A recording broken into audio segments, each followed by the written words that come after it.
hot phrases that's going around, or one of the things that are starting to be studied a lot more in depth is this neurofascial connection. I'm sure you're already highly in tune with that and have been probably for some time.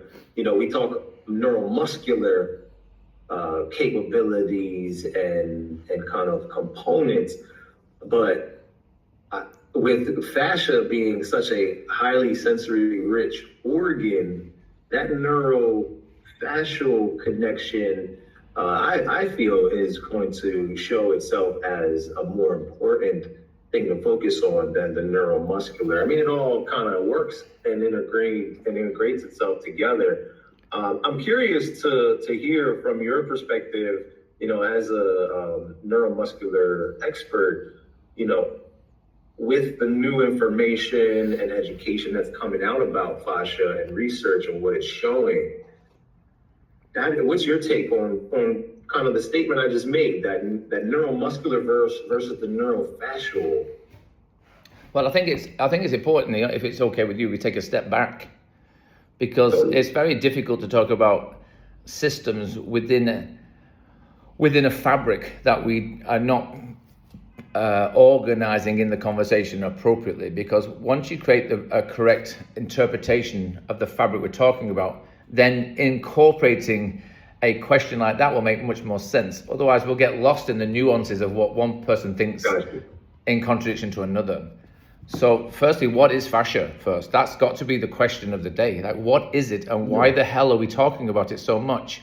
And then why are we then relating that to neurology, to muscular, to vascular, to every other system in the human body? Why is it such a prevalent ingredient that we're now, if you like, trying to impose upon the scientific community to pay more attention to? So before you give your definition of fascia, let me give you mine. Go for it. And then you can see, that way you can see where I was at before I hear your definition. That would be good. Let's do that. Right. And so there's multiple different definitions that I've heard from different people.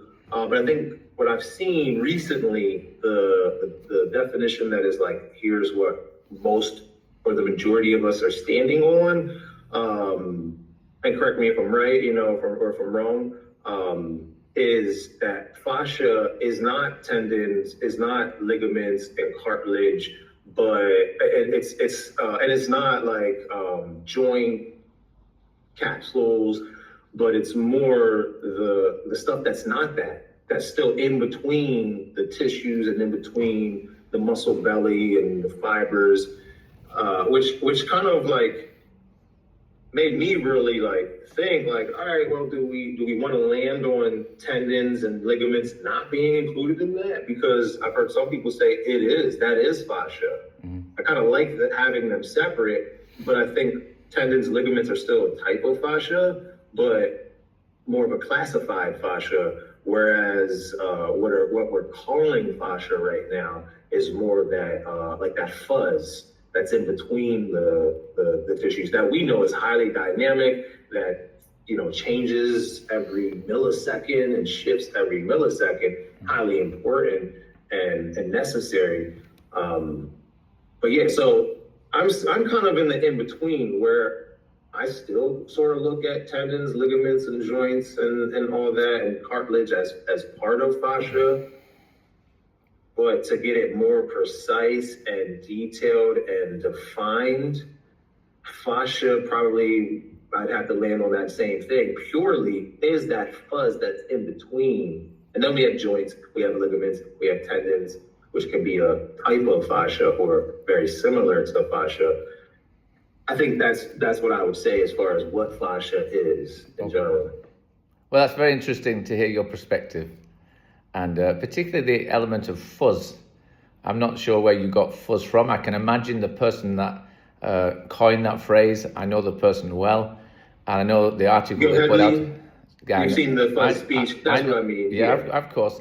And it doesn't exist in the human body in a living tissue. That is an artifact of the dissection process. So there is no fuzz in the human body. There might be fuzz on your tongue if you've had a bad night, you've been smoking too many cigars, but there's no fuzz in the human body. Let me tell you, not in living tissue anyway. Well, what the fuzz is when like in vivo? in an alive body. That's fascia. Obviously, it becomes fuzz and more, web-like, fuzzy when it's in a cadaver. It depends, and it very much depends, Neil, on the type of preservation the cadaver's gone through and the process it's gone through to be preserved will change how it reveals itself when you take your scalpel and your imagination to that cadaver. Now, that matters a lot because I've done a lot of cadaver studies. I've done over 10 years of multiple cadaver explorations on a variety of specimens, be it teal, formaldehyde, or fresh frozen. And each one of them will reveal the human form in a very different way. And you have to be very careful how you get interpreted by what you see, remembering you created what you see with your imagination and your knife. Because let me tell you, there are no tendons, muscles, ligaments, fascia in the human body unless you create them with your knife. Because in a living tissue, you're completely whole and round. There is no separation. There is no separation and labeling of individual elements within the body unless we choose to make a cartoon of ourselves and make a map of ourselves, which is where biomechanics historically laid down this foundation of understanding the human form, and separating and dividing and conquering goes into understandable portions. And this is where I believe the world has gone crazy, because we're now separating the very thing we are. The thing we are is fascia. So even the word fascia, what does the word fascia mean? Thank you for saying it. Yes, I agree with you 100%. Everything we are is fascia. Well, so this is the problem, right? This is where we have been left with this historical name fascia, which is why it's so contradictory to what we're talking about. Because what does the word fascia mean? Words matter, right? For instance, okay, so what does the word muscle mean? I'd say muscle is referring to the entire muscle belly, not a single fiber, okay, but the collection of the muscle fibers forming a muscle bundle, and then the bundles forming the muscle belly. I'd say muscle could be at any point of those phases, but for me, I'd say it's probably the muscle belly. Okay, and then we would disagree again there. I would say there are no muscles in the human body. You are a muscle. However, I get where you're coming from. No, but you don't. And, well, hold on, Neil, because the question was. But 1 second, the question was not what is a muscle. What does the word muscle mean? Got you. All right. Okay, so the word muscle means. What does the word muscle mean? I'm going to tell you because it's important, because the language matters. Because this is the problem with translation around the world. We can all be talking about exactly the same thing. But if our explanation about a word is confusing and different, then that's why we have contradiction and arguments, rather than understanding and collective appreciation. So the word muscle means little mouse. Little mouse. Little mouse, that's what the word muscle means. And it means that because in the 17th century, when they were doing dissections on dead things, they wanted to label what they were looking at and give it an identity so that we could go back there and identify it again. So we'd have recognition of what we were looking at. And of course, you attribute something to something you already understand. You're not making up new things. You're looking at what do I call what I see. And the anatomist of the day saw a mouse running under a rug. And it looked like that. As he moved the arm, the limb, and it looked at the bicep, it looked like a rippling rug as the mouse went underneath it.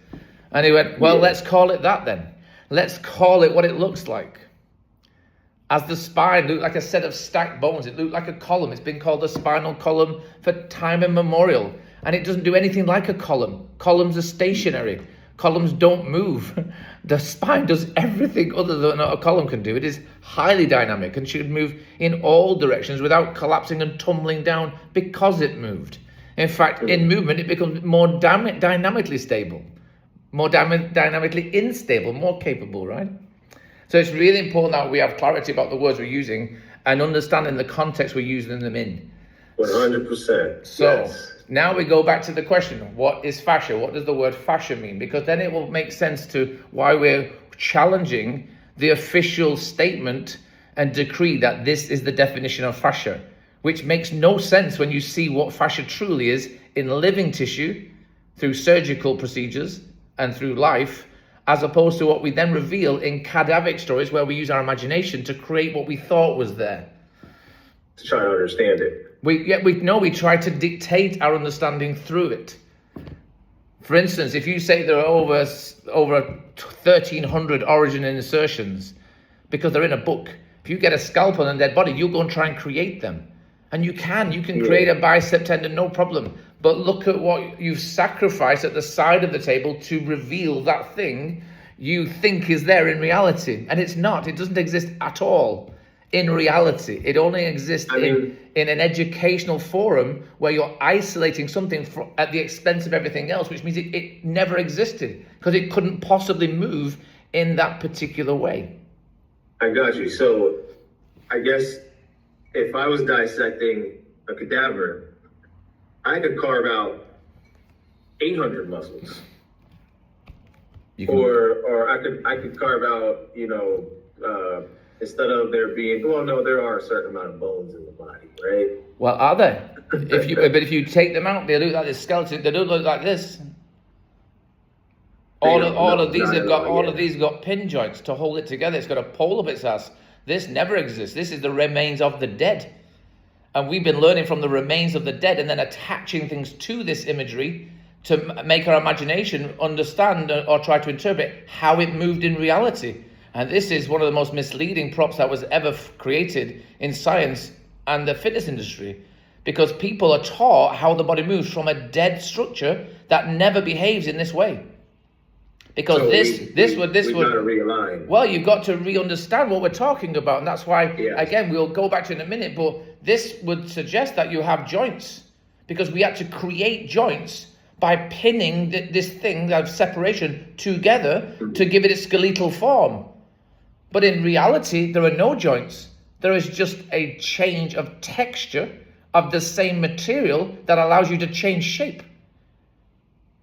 All right, I'm with you 100%. I'm with you 100%.